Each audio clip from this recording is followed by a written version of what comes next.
Thanks for joining us. You've tuned into Arirang's Within the Frame. I'm Han Da-eun in Seoul. There's a renowned historian from the U.S. who is more Korean than you can ever imagine. When asked how old he is, his answer may puzzle you as he goes by Korea's traditional calendar cycle. His favorite food is galeng, a short name for a blend of popular Korean dishes, galbi and naengmyeon, and he's less forgiving about Japan's wartime atrocities than many Koreans. Can you guess who this remarkable scholar is? Well, without further ado, let's now bring in Mark Peterson, Professor Emeritus of Korean Studies at Brigham Young University, to hear about his extraordinary life stories and his thoughts on Korea's various historical issues. Thank you so much for coming in today. Well, thank you. It's an honor to be here. Thank you for having me. Well, you're often called the evangelist of Korean history. What do you think about that nickname? That's fine. That's fine. I guess I am. I like Korea. I like a lot of things about Korea, and as I talk about it, it sounds like I'm being an evangelist sometimes. Yeah, I suppose that's okay. Well, your deep connection to Korean history and culture, I'm sure has touched the hearts of many here in Korea, and it's certainly something that can't be seen in an average historian. I'm sure you've been asked this question 1,000 times, but what first brought you to Korea and what motivated you to study Korean history? Yeah, those are two different things, actually. I first came as a missionary in 1965. And then after that mission service was over, it was a 2.5-year period, I felt like I'd been hit by a truck, you know. What is this thing called Korea that I encountered, and what was it? And I just needed to know more about it. So I decided to major in Asian studies, and specifically Korean studies, to see if I could figure out what this was. Yeah. So, because Korea was so new to you. New, so different. So different. Yeah, I mean, it was just so different from anything I'd experienced before. And I wanted to understand it. I wanted to understand why Koreans were so committed to family, and why they're so committed to education, and why they're so motivated to, in effect, prove themselves. Because when I first came in 1965, Korea was desperately poor, desperately poor. The per capita income was as low as any other country in the world. It was $125 per year per capita income. So, but still, people didn't act like they were poor. And as I thought about it, I think they were acting like they've been through a temporary maelstrom, you know, of the Japanese occupation and the Korean War. And all things are temporary. The real Korea is yet to come out. And that's what I knew would come out from 1965. And the real Korea, you can see around us today, it's marvelous. Yeah.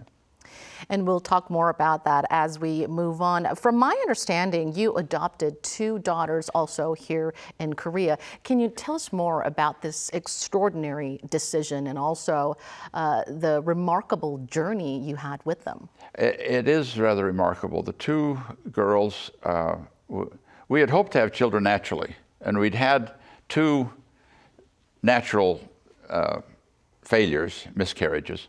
And so we'd hoped that, you know, we'd have a child along the way. Finally, I was 43 when I decided I had to do something if we were going to have children. And to us, it was very important to have children, which is another topic. We talk about the Korean problem of not having children today. Right. But we wanted to have children. We were lucky to adopt the first girl. And then we were even luckier to be able to adopt the second girl, 2 little girls. They're both married. They both married American boys, who I just love as my sons-in-law. And they both have 2 children, a son and a daughter, and a son and a daughter. Number 1 is through. Number 2 wants to have 2 or 3 more children. Well, I'm sure they must be adorable. Miscarriages, they're disheartening to say the least, but I'm so glad that the adoption worked out so It worked out very well. beautifully. We love those kids. We could not love them more. We could not love them more, you know, if they were naturally born or whatever. You know, we just love them to pieces, and we're a family. You've taught Korean history at Brigham Young University for 35 years. Yes. Were there any particular areas or aspects or specific periods of Korean history that you placed great emphasis on throughout your courses? Yes. In the courses, you have to teach the broad spectrum.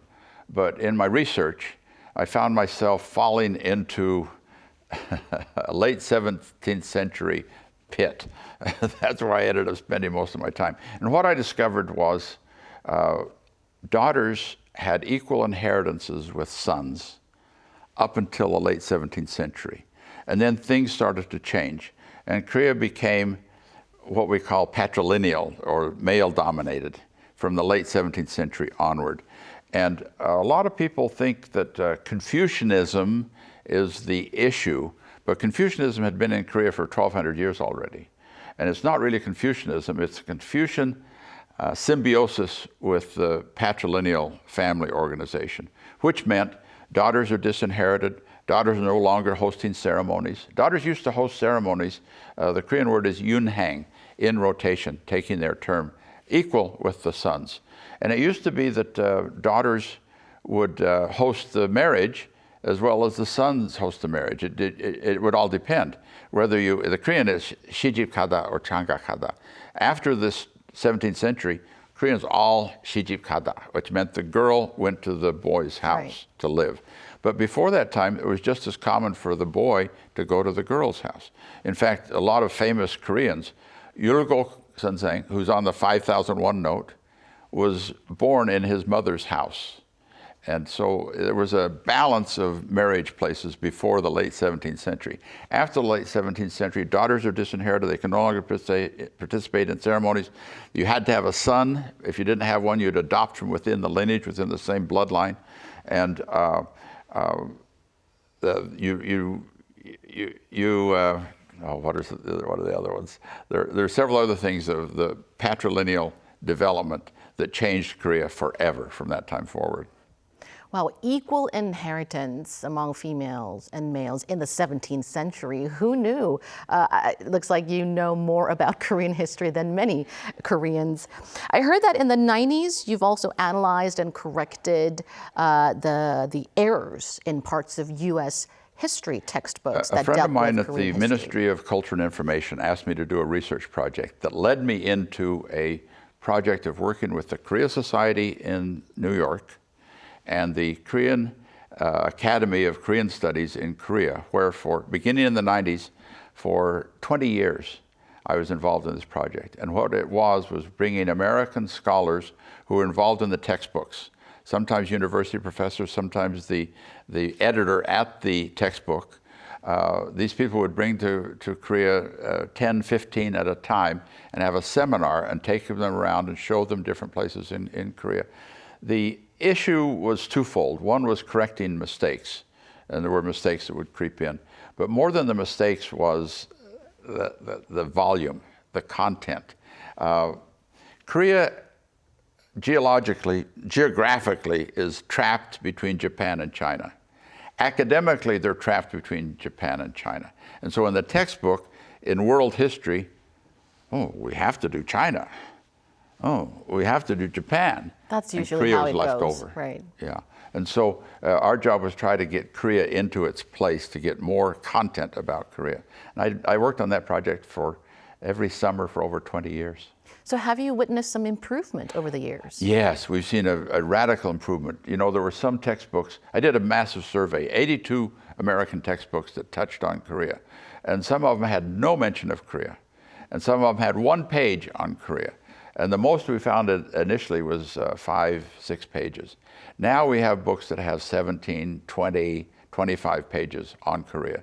So in a world history context, 20 pages doesn't sound like a lot, but compared to 190 countries in the world, it's an improvement. That is a significant change, but what were some of the most common errors found in U.S. history textbooks about Korea? It was always influence from Japan. If a textbook editor chose a Japanese writer, a Japanese historian, the Korean context was a little bit biased. For example, kaya kaya was always a problem because Japan likes to claim ownership of kaya. They called it mimana, is the Japanese word for kaya. And if you read a textbook that says, well, in ancient Korea there was a state called mimana, the alarms go off. No, no, no, that's not right. That's a Japanese interpretation. So most of the mistakes and errors we found in the textbooks were things that crept out of a Japanese context. And speaking of Japan, your strong remarks about Japan's wartime atrocities has grabbed media attention recently. You said that you find it hard to forgive Japan's past wrongdoings, even more so than many Koreans. Can you elaborate Maybe more on this? so than Koreans. I don't know. Koreans are very forgiving, and that's a wonderful thing. But as a historian, I'm living this atrocity thing. And so it's more it's more clear in my mind as I look at it. I got into a brouhaha with a Harvard law professor. I don't know if you know about this. His name was Mark Ramsayer. Oh, he's famous in Korea, isn't he? Infamous, I say. He wrote an article justifying the use of comfort women during the war. And his article was full of problems. And one of my students called me on the phone. Did you see this? And I hadn't seen it. You've got to write a response. He's from Harvard. You're from Harvard. You've got to represent Harvard and do this. So I wrote a critique of his essay. And it was really quite severe because the mistake he made, as I see it, was he was saying that the comfort women were all contracted. They all made money. They all volunteered to do this to make money. And they all had a contract. Well, I said, show me a contract. If there were thousands of these women and there were two contracts, there has to be two contracts by definition. There has to be two copies, one by the agent, one by the agency. And you have to have a copy of this. I said, show me a contract. Show me one. He didn't have one to show. And he's talking about women who, at this time period, were probably lower socioeconomic class. In the Japanese period, probably did not read Japanese, and they were expected to sign a contract. It's nonsense. So I wrote a critique about this, and several other people. The problem is, around the world, this essay, this research paper, had no credential, no believability. But he wasn't writing it for the world. He was writing it for Japan. And he was writing it for certain people in Japan that like to think of it this way, and he reinforced their point of view, although the article was completely full of errors. Yeah. So I got into that brouhaha. Well, his argument outraged many here in Korea, but in contrast, you're staunchly vocal about Korea's many other historical issues as well, displaying a level of conviction that surpasses many Koreans, and that's truly inspiring and fascinating. You're now a passionate YouTuber. Yes. Of your channel named The Frog Outside the Well. Yes. What does this interesting title imply? Well, Americans and Westerners don't know what it is. They don't understand why it's a frog outside the well. But Koreans and Japanese and Chinese know there's a saying of the frog in the well. And what you say to someone if they're not looking at the big picture, if they've got a narrow view of something, you're like a frog in the well. You're not looking at it. So I'm saying I'm the frog outside the well, meaning I'm looking at a broader perspective of Korea as an outsider. And frankly, I wasn't sure if the title was going to go over well because it's quite arrogant to say I'm the frog outside the well. And I know and you don't know, but people don't take it that way. They take it as an outsider looking at Korea. And the things that I say in my YouTube channel are things that people know already. I don't reveal any new history, but I have a different perspective on it. I say, hey, well, you can look at it this way. And the biggest thing that I look at differently in Korean history is I see Korean history as greatly peaceful. Although the common narrative you hear is about all of the wars and the turmoil. The 20th century in Korea was awful, absolutely awful for the 20th century. But that's not the whole history. And what happens is you tend to look at history from the most immediate thing. So many people tend to look at the horrors and the atrocities of the 20th century as the whole story. And it's absolutely not. Korea has the longest dynasties in the world. They have smooth transitions between dynasties. Korea really has had few invasions. which is counter to what most people will tell you. And Korea has never invaded another country. By cross-cultural comparison, I think I can make these arguments. There are several other things. The Amnok River, the Yalu River, is a 1,000-year border. It's the longest border in the history of the world. No other country has a border that's lasted for 1,000 years. And so there are a lot of other things that argue for a peaceful interpretation of Korean history. Well, you know, when we talk about Korean history, we mostly talk about the Korean War and Japan's colonial rule, but the fact that Korea's history overall was very peaceful, I think that itself is one good example of an outsider's perspective, a fresh angle of looking at Korean history. You know, the core of that I like to argue is the surnames. There's so many Kims in Korea, 21%. So many E's, 15%. Right. So many Paks, 8.5%. Why? Why? Koreans don't answer that question for me, so I had to figure it out myself. I've never asked that question myself. You think it's natural. Right. Because you're a frog in the well. And there's so many other Kims, that's just natural, you know. And Han is not an unusual name, but there are a lot of people named Han. So, you know, Koreans tend to think that this surname situation is natural. It's not natural at all. It is very, very odd compared to other countries in the world. And the reason for it is Kim, E, and Pak are royal names. And in Korea, you didn't kill the royalty. When a dynasty fell, you didn't eliminate the royalty. In other countries, they did. But in Korea, they didn't. And that's the greatest symbol of Korea's peace is the dominance of Kims, E's, and Paks. And my hope is that as years go by, when someone's new to Korea says, oh my, there's so many people named Kim. Why so many people named Kim? You say, that's a symbol of our peaceful history. Oh, wow, this is so eye-opening and enlightening. I never thought of it that way. I never questioned anything about having so many Kims in Korea. And also quite a lot of the contents on your YouTube channel are focused on, are dedicated to discussing Confucianism. What is your key message that you want to send out regarding Confucianism? My key message is that Confucianism in the last 300 years has married with patrilineal society, with male dominance, and it doesn't have to. For 1,200 years, or 1,200 years, Confucianism was in Korea when Korea was bilateral, or in other words, balanced between the genders. There was some patrilineality and some matrilineality. Both were operating. It's funny when I ask a Korean audience, before you were pugesahwe, patrilineal, what were you? And the average Korean audience says, oh, moge, matrilineal.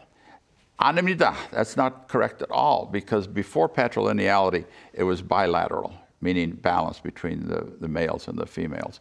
And so Confucianism made a mistake, if you can say it that way, by becoming patrilineal in the last 300 years. And now all they have to do is divorce patrilineality and be pure Confucianism.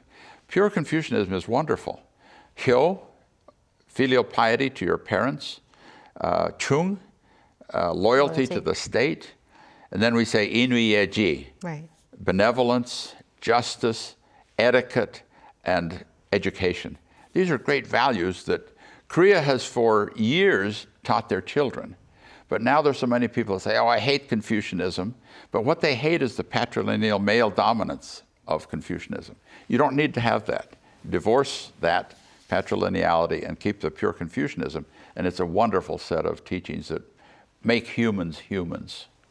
So there are great virtues of Confucianism that we need to carry on. Just take out exactly. The male dominance part. Take out part. the male dominance, yeah. Right. As a frog outside the well, yes, you've been making significant contributions to promoting Korean history and also offering an outsider's perspective. In your view, what more needs to be done to further promote Korean history to the world, and why are these efforts important? Well, I think it's a matter of understanding, correct understanding. And, you know, a lot of people look at my YouTube channel and they say, oh, thank you for telling the world about our culture, which is what I'm trying to do.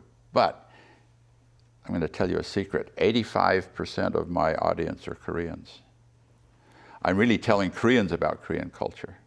And I want Koreans to think better of their culture. And if you think better of your history and your culture, it helps your self-esteem. When I first came to Korea, Korea was so poor, and the history was poor. It explained why Korea was poor. Now Korea is rich and prosperous and a great country, and the history needs to explain how it got to be so great. And the answer is within Confucianism and within the drive to education. You know, Koreans talk about the 교육열, the fever, the education fever. And they say, well, since the Korean War, since the division, no, education fever has gone back 1,000 years. Because for 1,000 years, you select people to serve in the government by how well they take an exam. The 과거제도, the examination system, goes back to early Koryo. So for 1,000 years, Koreans have looked at education as the center of success. And this is very different, for example, from the Japanese, where the center of success is the samurai, who uses his sword. But the Korean uses their pen or their brush. You know what we say about the pen and the sword? The pen is mightier than the sword. In Korea, the brush is mightier than the sword. And we've come up that way. Korea now is a divided country, but last year the World Bank announced that Korean per capita income is $35 ahead of Japan. So virtually tied. We've caught Japan. And Japan has been a unified country. We have been a divided country, yet we've caught up with Japan. All right, our final question for you today. It'll mark 44 years since the May 18th Kwangju democratization movement this Friday. And from my understanding, you wrote a paper titled Americans and the Kwangju Movement back in 1987. And where you argued that the U.S. is partly responsible for neglecting the violent crackdown. Can you tell us a little bit about this? Well, I was able to put on the record interviews with Ambassador Gleistein, who was the ambassador at the time, and General Wickham, who was the four-star commander of the UN forces at that time. And they both, in my interview, denounced the military takeover. They denounced Chun Doo-hwan's abuse of democracy at that time. And so I was able to put them on record as saying so, whereas unfortunately the United States was dragged into the Kwangju incident, the Kwangju democratic movement, as looking like a bad guy, but they were really dragged in against their will and manipulated by the military government. So that's what I was able to put on the record in that article. Well, we would love to sit here and hear more about your special stories, but I'm afraid that's all the time we've got. Thank you so much for the enlightening conversation. Oh, it's my pleasure. Thank you. And that brings us to the end of the show. Thank you for watching, and be sure to tune in same time tomorrow to join our conversation. Goodbye for now.